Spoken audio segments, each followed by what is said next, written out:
अस्सलाम वालेकुम, मैं हूं doctor खुशनुद Rahman.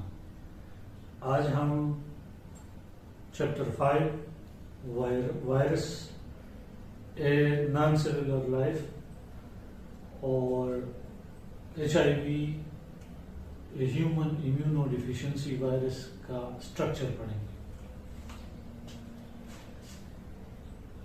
Structure of HIV discovery इसका लूक मॉन्टेग्नियर ने 1883 में एक होमोसेक्सुअल शख्स था फ्रांस में। उसने HIV-1 डिस्कवर किया। उस इंडिविजुअल के अंदर 33 साल का था। लेकिन फिर रॉबर्ट गालो ने 48 पेशेंट्स के अंदर इसको और कंफर्म किया और इनको नोबेल प्राइजेस भी मिले। HIV का एक नाम है HTLV, human T lymphocyte virus, क्योंकि टी लिम्फोसाइट एक सेल है, ये उसके ऊपर अटैक करता है, इसीलिए इसको HTLV भी कहते हैं। इसको लेंटी वायरस भी कहते हैं। लेंटी वायरस का मतलब ये है कि एक ऐसा वायरस जिसका इंक्यूबेशन पीरियड बहुत बड़ा हो। The virus with long incubation period is known as lenti virus. HIV humans के लिए तो HIV है, जैसे कैट फैमिली के लिए FIV है, मंकी फैमिली के लिए SIV है, इसी तरह EIV हॉर्स फैमिली के लिए है। तो ये सिलसिला चलता रहता है। बहरहाल हम इसकी स्ट्रक्चर की बात करते हैं HIV की। तो HIV का स्ट्रक्चर जो है, अगर हम इसको ड्रा करें तो ये एक एनवलप ऐसे रखता है। इस एनवलप के ऊपर यूं न्यूमरस ये स्पाइक्स अटैच होते हैं। बुक कहता है कि 72 स्पाइक्स हैं और ये स्पाइक्ड मेम्ब्रेन है। इस ऐसे वायरस को जिसके अंदर ये मेम्ब्रेन मौजूद हो, उसको कॉम्प्लेक्स वायरस भी कहते हैं। इसको कॉम्प्लेक्स वायरस भी कहते हैं क्योंकि इसके अंदर रिवर्स ट्रांसक्रिप्टेज भी मौजूद है, इसीलिए इसको रेट्रो वायरस भी कहते हैं।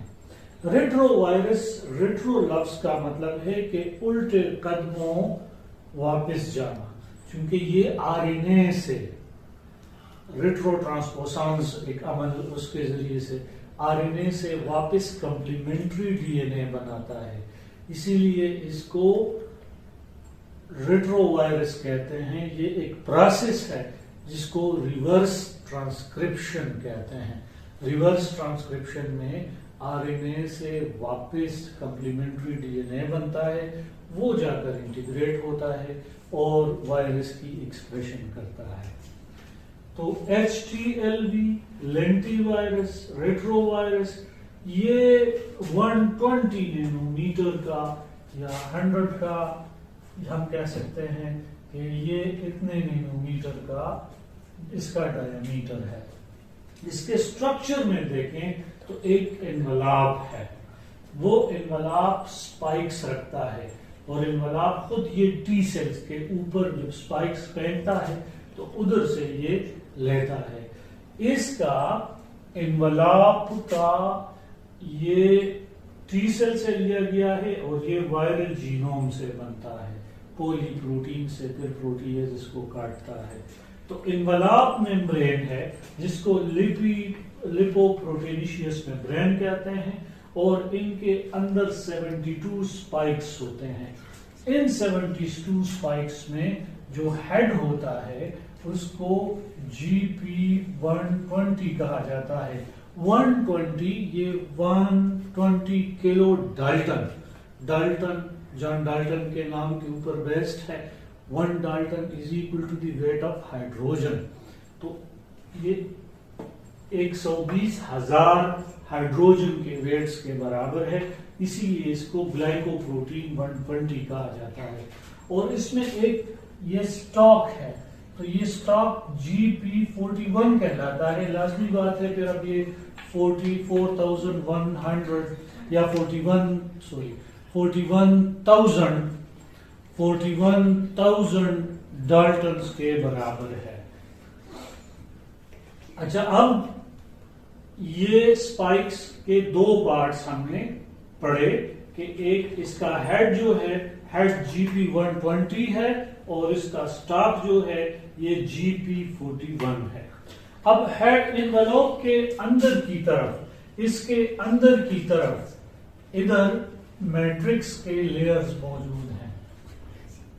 अब ये मैट्रिक्स का लेयर प्रोटीन 17 से है। ये जेल लाइक सब्सटेंसेस या प्रोटीन्स हैं, protein field gel like material है और इस P17 प्रोटीन है ये फाउंड इनसाइड द मेम्ब्रेन।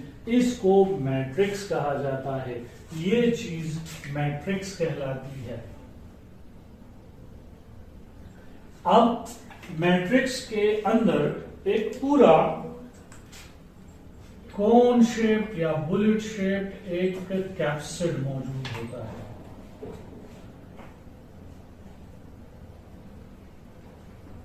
इस कोन शेप इसको कोर कहते हैं, कैप्सिड कहते हैं, इसको कैप्सिड कहते हैं। और ये P24 प्रोटीन से बना होता है। इसके अंदर P24 प्रोटीन्स मौजूद होते हैं इस कैप्सिड के अंदर।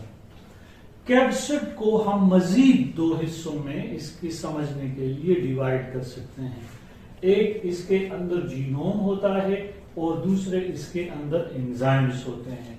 जीनोम, इसका जीनोम 9 जीन्स और 9 जीन्स पर मुश्तमिल होता है जो 15 प्रोटीन्स बनाता है। और इसके अंदर 2 RNA फ्रेगमेंट्स होते हैं जो कि रिवर्स ट्रांसक्रिप्शन के बाद cDNA बनाएंगे। डियर स्टूडेंट्स, दूसरा पार्ट इसका है एंजाइम्स। 3 किस्म के एंजाइम्स इनमें पाए जाते हैं। इन 3 किस्म के एंजाइम्स में पहला कहलाता है रिवर्स ट्रांसक्रिप्टेज। रिवर्स ट्रांसक्रिप्टेज एक ऐसा एंजाइम है जो रिवर्स ट्रांसक्रिप्शन कराता है। इसी वजह से ये रेट्रोवायरस भी कहलाता है, यानी उल्टे कदमों बैक जाने वाला और बैकवर्ड जाने वाला। तो इसको रिवर्स ट्रांसक्रिप्टेज, ये रिवर्स ट्रांसपोसांस और पूरा अमल एक होता है जिसमें cDNA बनाता है। दूसरा इसमें इंटीग्रेज है। इसमें इंटीग्रेज एंजाइम है। इंटीग्रेज वो होता है जो अगर एक टी सेल है तो यूं जीनोम को पकड़कर इसको ह्यूमन ये टी सेल के न्यूक्लियस के अंदर लेकर जाता है, इसको इंटीग्रेट कराता है। इस किस्म के एंजाइम को ये पूरा एक कॉम्प्लेक्स फॉर्म करता है जिसे इंटीग्रेशन कॉम्प्लेक्स कहते हैं और ये एंजाइम इंटीग्रेज कहलाता है। फिर एक और एंजाइम है इसके अंदर जिसको प्रोटीएज कहते हैं। प्रोटीएज ये प्रोटीन कटर होता है। ये बाकायदा पोली प्रोटीन को काट के उसको जो है पार्ट्स बनाता है। उसके पहले देखें 9 जीन्स 15 प्रोटीन्स हैं, तो 15 प्रोटीन्स कैसे बने हैं? ये पोली प्रोटीन को काट के बनाए गए हैं, क्योंकि ये पहले 160 होता है, फिर 160 को काट के GP41 और GP120 बनता है। इसी तरह ये एंजाइम्स भी पहले जो है ये पोली प्रोटीन होते हैं, फिर इनको काट के 3 एंजाइम्स बनाए जाते हैं। तो ये रहा HIV का स्ट्रक्चर। डियर स्टूडेंट्स, अगर आपको पसंद आया हो तो चैनल को लाइक कीजिएगा, सब्सक्राइब कीजिएगा। Thank you. अल्लाह आपको दीन दुनिया की खुशियां